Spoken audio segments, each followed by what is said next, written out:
Praise the lord. ఈరోజు దేవుని వాగ్దానము, భక్తిహీనులకు అనేక వేదనలు కలుగుచున్నవి, యెహోవాయందు నమ్మిక ఉంచువానిని కృప ఆవరించుచున్నది. కీర్తనల గ్రంథము 32వ అధ్యాయము 10వ వచనము.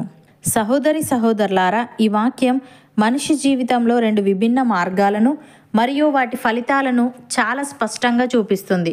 దేవునికి దూరంగా ఉండే వారి పరిస్థితిని, దేవునిని నమ్ముకునే వారి పరిస్థితిని దావీదు మహారాజు ఇక్కడ పోల్చి చెప్తున్నాడు. మొదటిగా భక్తిహీనులకు అనేక వేదనలు కలుగుచున్నవి అని అన్నాడు. ఇక్కడ భక్తిహీనులు అంటే దేవుని లెక్క చేయని వారు, తమ స్వంత తెలివిని నమ్ముకొని పాపంలో జీవించేవారు అని అర్థం.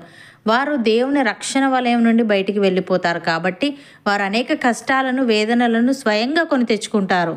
ఆ వేదనలు అపరాధ భావం, భయం, అసంతృప్తి లేదా పాపం వల్ల వచ్చే శిక్ష కావచ్చు.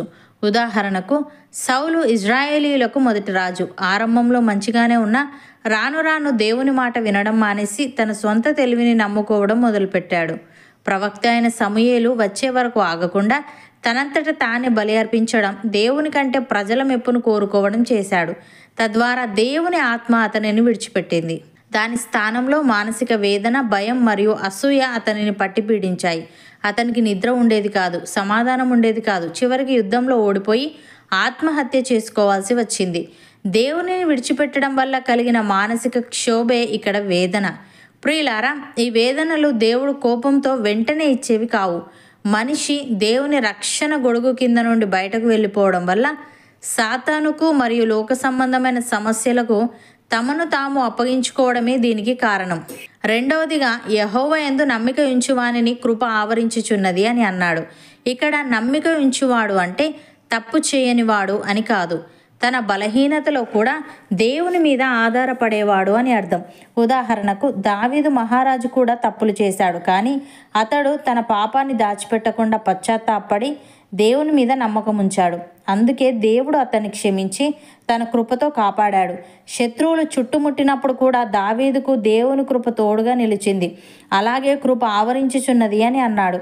ఇక్కడ ఆవరించుట అంటే అన్ని వైపుల నుండి కప్పి ఉంచడం. శత్రువు ఎటువైపు నుండి బాణం వేసినా అది ఆ వ్యక్తికి తగలదు, ముందుగా దేవుని కృప అనే కవచానికి తగులుతుంది. మన అర్హతను బట్టి కాకుండా దేవుని ప్రేమను బట్టి దేవుడు మనల్ని కాపాడటమే ఈ కృప. ఉదాహరణకు, పేతురు యేసు ప్రభువుని ఎంతగానో ప్రేమించాడు, కానీ భయం వేసినప్పుడు ఆయన ఎవరో నాకు తెలియదు అని 3 సార్లు బొంకి తన బలహీనతను బయటపెట్టుకున్నాడు. పేతురు తప్పు చేసిన యూదాలాగే ఆత్మహత్య చేసుకోలేదు. పశ్చాత్తాపంతో ఏడ్చి తిరిగి యేసు ప్రభు ప్రేమను నమ్మాడు. యేసు ప్రభు పేతురును త్రోసివేయలేదు. పునరుత్థానం అయ్యాక ప్రత్యేకంగా పేతురుకు కనిపించి అతన్ని క్షమించి ఆదరించి సంఘానికి నాయకుడిగా నిలబెట్టాడు. పేతురు బలహీనుడైనప్పటికీ దేవుని కృప అతన్ని ఆవరించి గొప్ప అపోస్తలునిగా మార్చింది. ప్రియులారా, మనం తప్పులు చేసినప్పుడు లోకం మనల్ని నిందిస్తుంది, కానీ మనం ఆ తప్పును ఒప్పుకొని దేవుని మీద ఆధారపడితే ఆయన మనల్ని శిక్షించకుండా తన కృపతో హత్తుకుంటాడు. భక్తుడు ఈ విధంగా అంటున్నాడు: దేవాన్ని శరణుజొచ్చి ఉన్నాను, నన్ను కాపాడుము. నీవే ప్రభుడవు, నీకంటే నాకు క్షేమాధారం ఏదీ లేదని యెహోవాతో నేను మనవి చేయుదును. నేను ఇలాగందును: భూమి మీదనున్న భక్తులే శ్రేష్ఠులు, వారు నాకు కేవలం ఇష్టలు. యెహోవాను విడిచి వేరొకరిని అనుసరించు వారికి శ్రమలు విస్తరించును. వారు అర్పించు రక్తపానీయార్పణములు నేను అర్పింపను, వారి పేర్లు నా పెదవులనెత్తను అని. సహోదరి సహోదరులారా, మన ప్రభువు గొప్పవాడు, ఆయన అధిక శక్తి గలవాడు, ఆయన జ్ఞానమునకు మితి లేదు. యెహోవా దీనులను లేవనెత్తువాడు, భక్తిహీనులను ఆయన నేలను కూల్చును. కృతజ్ఞతాస్తుతులతో యెహోవాను కీర్తించుడి, సితారాతో మన దేవుని కీర్తించుడి. ఆయన ఆకాశమును మేఘములతో కప్పువాడు, భూమి కొరకు వర్షం సిద్ధపరచువాడు, పర్వతముల మీద గడ్డి మొలిపించువాడు. పశువులకును అరచుచుండు పిల్లకాకులకును ఆయన ఆహారం ఇచ్చువాడు. గుర్రముల బలమునందు ఆయన సంతోషించాడు, నరుల కాలిసత్తువయందు ఆయన ఆనందించాడు. తన యందు భయభక్తులు గలవారి యందు, తన కృప కొరకు కనిపెట్టు వారి యందు యెహోవా ఆనందించువాడై ఉన్నాడు. నమ్మిన వారు నాతో పాటు ప్రార్థనలో ఏకీభవించండి.